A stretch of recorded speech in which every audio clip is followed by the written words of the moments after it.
एक माँ की सच्ची कहानी। ये कहानी बहुत अच्छी है, एंड तक लाजमी सुनना। ये कहानी एक ऐसी औरत की है जिसने अपने बच्चों की खातिर हर तरह की मसाइल का डट कर मुकाबला किया और ज़िंदगी किसी मोड़ पर भी सब्र और हौसले का दामन नहीं छोड़ा।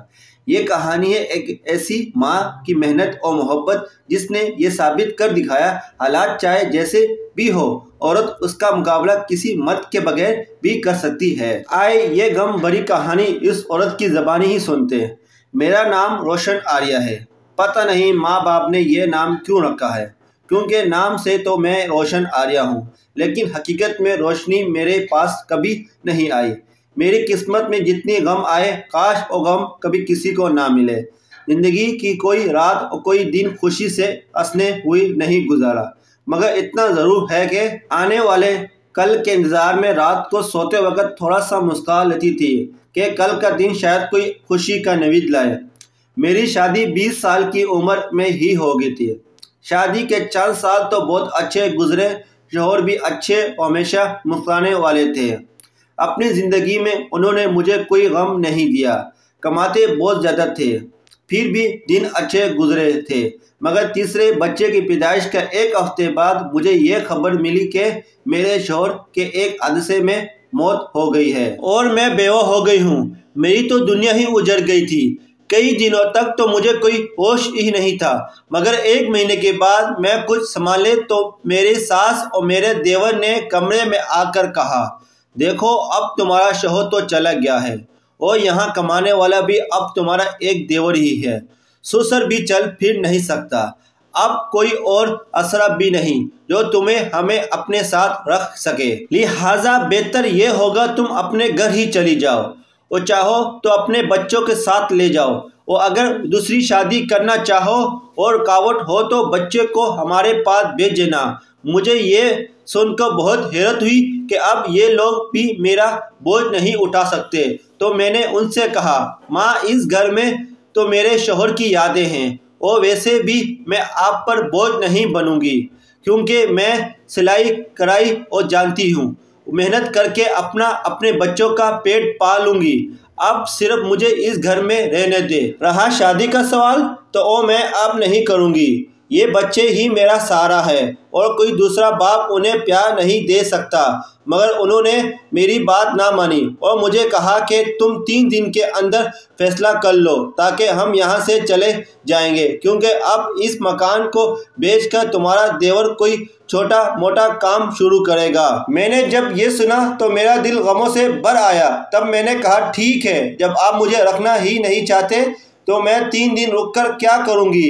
लिहाजा मैंने अगले ही दिन घर छोड़ दिया और अपने माँ के घर में आ गई। मैं माँ के घर में कुछ ही दिनों रही थी कि भाभीियों ने मेरे भाइयों के कान भरने शुरू कर दिए गए। रोशन आर्या के बच्चे हमारे बच्चों को मारते हैं, उन्हें खेलने नहीं देते।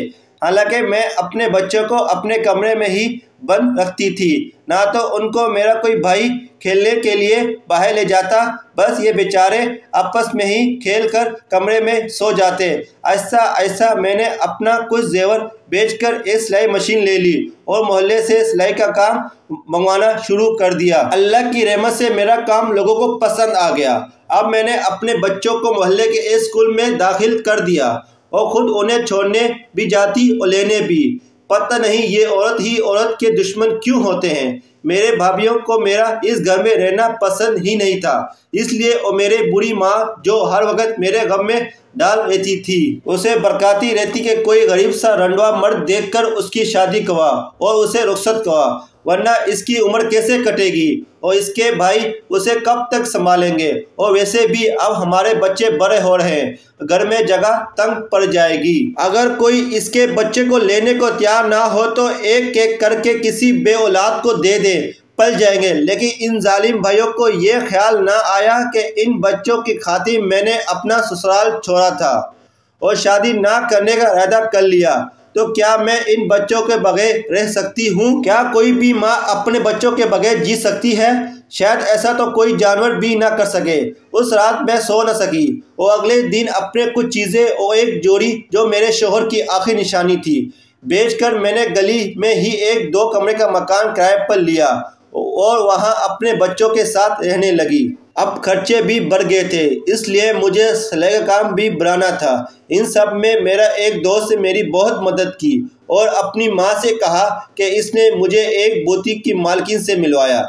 उसे मेरा काम पसंद आ गया और मुझे हर महीने इतना काम देने लगी कि मैं अपना गुजारा करने लगी। इसके बावजूद मेरे बच्चों को बहुत मुश्किल का सामना करना पड़ा।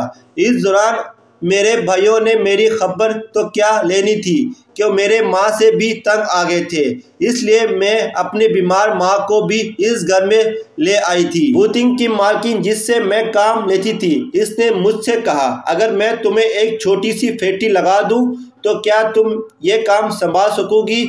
मैंने कहा क्यों नहीं। लिहाजा इसने मेरे इस घर में मुझे कुछ मशीनें लगवा दी और कहा कि अब तो मुझे मेरा ऑर्डर पूरा करवा कर दिया करना। मैं ये काम खुशी से सर अंजाम दे दिया है। अल्लाह के फजल से आज मेरा एक बेटा मेडिकल साइंस का फाइनल इम्तिहान दे रहा है और दूसरा बेटा बैंक में मुलाजमत करता है और बेटी की शादी होने वाली है। मेरे बेटे कहते हैं, माँ अब ये काम छोड़ दो, लेकिन मैं ये काम नहीं छोड़ूंगी। जब तक मुझ में हिम्मत है अपने लिए कुछ रकम और कफन खरीद कर रखना है। न जाने मेरी माँ की तरह कब मैं बच्चों पर बोझ बन जाऊं। आज मेरी माँ जिंदा नहीं है और अब मुझे भी मरना है, लेकिन खुदा का शुक्र है कि मेरे बच्चे नमाजी हैं और मेरा बहुत एहतराम करते हैं। बस मेरे दोस्तों, औरतों के लिए यही पैगाम है, वो कभी भी किसी मोड़ पर हिम्मत ना हारे और कोशिश करते रहें, क्योंकि हिम्मत करने वाले के साथ अल्लाह साथ ज़रूर देता है। अगर आपको हमारी स्टोरी अच्छी लगी, हमारे चैनल सब्सक्राइब कीजिएगा, बेल आइकन पर क्लिक कीजिएगा। फिर मिलते हैं अगली वीडियो पर। अल्लाह हाफिज़।